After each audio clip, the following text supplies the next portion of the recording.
Hello everyone, welcome to my channel. I am Vaishali और आज हम अपनी वीडियो को कंटिन्यू करते हुए ह्यूमन जीनोम प्रोजेक्ट को आगे यानी उसकी मेथडोलॉजी हम यहाँ पर पढ़ेंगे। देखिए, the methods involve two major approaches.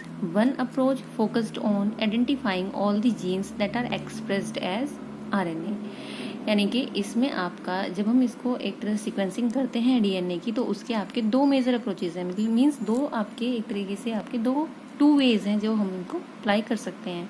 पहला क्या है, one approach focused on identifying all the genes. पहले में क्या है कि हम उन सभी जीन्स को आइडेंटिफाई करें जिनको हम आरएनए के फॉर्म में जो है उनको एक्सप्रेस कर सकते हैं।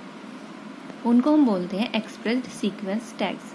And the other one the blind approach of simply sequencing the whole set of genome that contain all the coding and non-coding sequences। और दूसरा क्या है कि जिसमें हम पूरे के पूरे जीनोम को यानी पूरा का पूरा आपका जो होल सेट है आपका डीएनए का, उसकी ही हम सीक्वेंसिंग कर दें, चाहे उसमें कोई कोडिंग और नॉन कोडिंग दोनों सीक्वेंसेज जो होते हैं उनमें दोनों के दोनों ही इंक्लूड हो।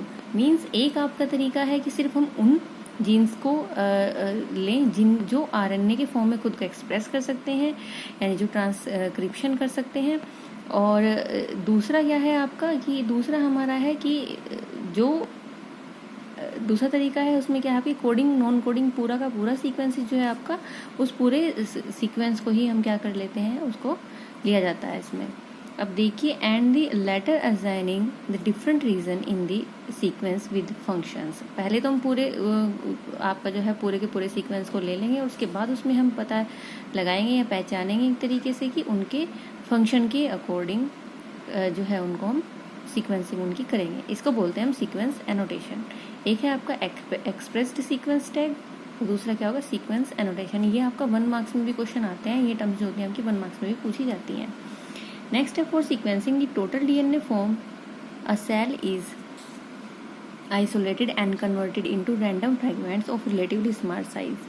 सबसे पहले क्या होता है सीक्वेंस करने के लिए, सबसे पहले हम टोटल डीएनए जो होता है सेल का जो टोटल डीएनए होता है उसको हम क्या कर लेते हैं, आइसोलेट कर लेते हैं, मतलब उसमें से सेपरेट कर लेते हैं। फिर उनको क्या होता है कन्वर्ट इनटू रैंडम फ्रैगमेंट्स, फिर हम उनको फ्रैगमेंट्स में कन्वर्ट करते हैं स्मॉल साइज के। और डीएनए जो होता है वो एक लॉन्ग पॉलीमर है and there are technical limitations in sequencing very long piece of DNA. यानी आपका देखिए जो डीएनए होता है वो एक लॉन्ग पॉलीमर होता है और आपकी काफ़ी सारी इसमें क्या आती हैं, आपकी कुछ लिमिटेशंस इसमें है, टेक्निकल लिमिटेशंस इसमें है जो सीक्वेंसिंग करते हुए हमारी आती है। And cloned in a suitable host using specialised vector. यानी कि सबसे पहले हम क्या करते हैं, डीएनए को आइसोलेट करते हैं सेल के अंदर से, और फिर उसके बाद क्या करते हैं, उसकी हम क्या कराते हैं, क्लोनिंग कराते हैं, यानी मल्टीपल कॉपीज तैयार करते हैं वेक्टर्स के थ्रू। वेक्टर्स क्या होते हैं, वेक्टर्स वो एक तरीके से आपके एलिमेंट होते हैं जिनके साथ हम डीएनए को जोड़ देते हैं। तो जैसे जैसे जो हमारा एक तरीके से वेक्टर है वो जो होता है किसी सेल के अंदर, उसको हम क्या करते हैं ट्रांसफ़र करते हैं, और फिर ट्रांसफ़र करने के बाद आपका जो जैसे वो सेल आपकी मल्टीप्लाई होती है साथ साथ आपका डीएनए भी क्या होता है अपनी कॉपीज तैयार करता है। इसको आप डिटेल में जो है नेक्स्ट चैप्टर में पढ़ेंगे। The cloning resulted into amplification of each piece of DNA fragment so that it subsequently could be sequenced with each. अब आपका क्या होता है क्लोनिंग के थ्रू क्या होता है कि जो आपका हर एक पीस है उसका एम्प्लीफिकेशन हो जाता है। डीएनए सेगमेंट का क्या होता है एम्प्लीफिकेशन, मीन्स जो डीएनए है उसकी काफ़ी सारी कॉपीज आपके पास मिल जाएंगी और इसके बाद क्या होता है हम उसकी सीक्वेंसिंग जो है आसानी से कर सकते हैं। The commonly used host were bacteria and yeast, यानी कि जो आपके होस्ट हैं वो कौन कौन, बैक्टीरिया और यीस्ट यूज़ होते हैं। एंड द वेक्टर्स पर जो होते हैं BAC बैक्टीरियल आर्टिफिशियल क्रोमोसोम। देखिए यहाँ से शायद आपको उतना ना क्लियर हो क्योंकि आप जो ये है डिटेल में आपका नेक्स्ट चैप्टर में है, लेकिन फिर भी मैं जो है आपको बता रही हूँ यहाँ पे कि जो आपका बैक्टीरियल आर्टिफिशियल क्रोमोसोम होते हैं उनको एज ए वेक्टर यूज़ करा जाता है और उन्हीं के साथ उस डीएनए सेगमेंट को जोड़ करके आपका बैक्टीरियल सेल में इंसर्ट कर दिया जाता है। तो जैसे जैसे बैक्टीरियल सेल खुद को रिपीट करती है या कहते हैं एक तरह से रिप्रोडक्शन करती है, अपनी कॉपी तैयार करती है, वैसे ही डीएनए का भी आपका जो है कॉपी तैयार होती चली जाती है। सेम यही केस आपका यीस्ट के केस में होता है।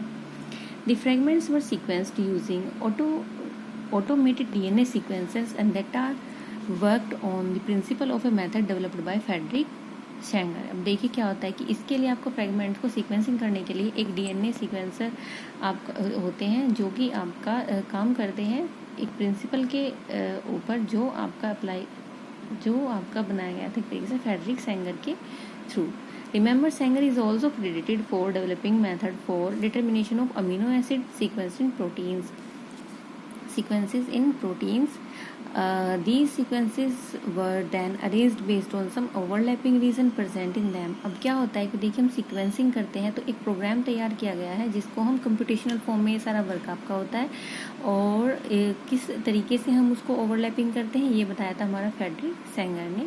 और ओवरलैपिंग रीजन्स जो होते हैं जब उनकी सीक्वेंसिंग करते हैं तो कुछ डीएनए जो होते हैं वो एक दूसरे को ओवरलैप करते हैं, तो हम उन्हीं ओवरलैपिंग रीजन्स को हम वहाँ से उठाते हैं और उन्हीं के बेस पे जो होता है हम आपकी सीक्वेंसिंग करते हैं।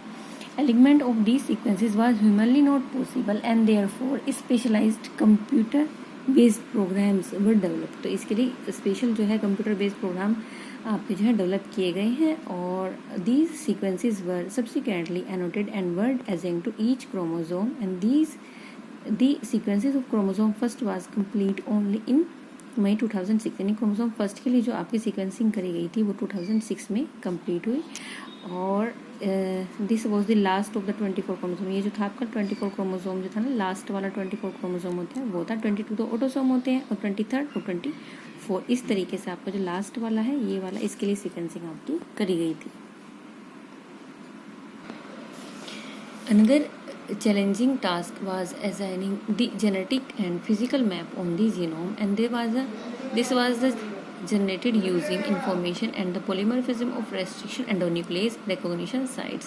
यानी क्या होता है कि आपका जो डीएनए फ्रेगमेंट्स करे जाते हैं वो किसके थ्रू करे जाते हैं, वो करे जाते हैं आपके रेस्ट्रिक्शन एंडोन्यूक्लियस एंजाइम के थ्रू। और इनके पास क्या होता है जो रेस्ट्रिक्शन एंडोन्यूक्लियस एंजाइम होते हैं उनकी एक स्पेशल रिकॉग्निशन साइट होती है, तो वो डीएनए सेगमेंट को वहीं से कट करते हैं, उनके फ्रेगमेंट्स करते हैं।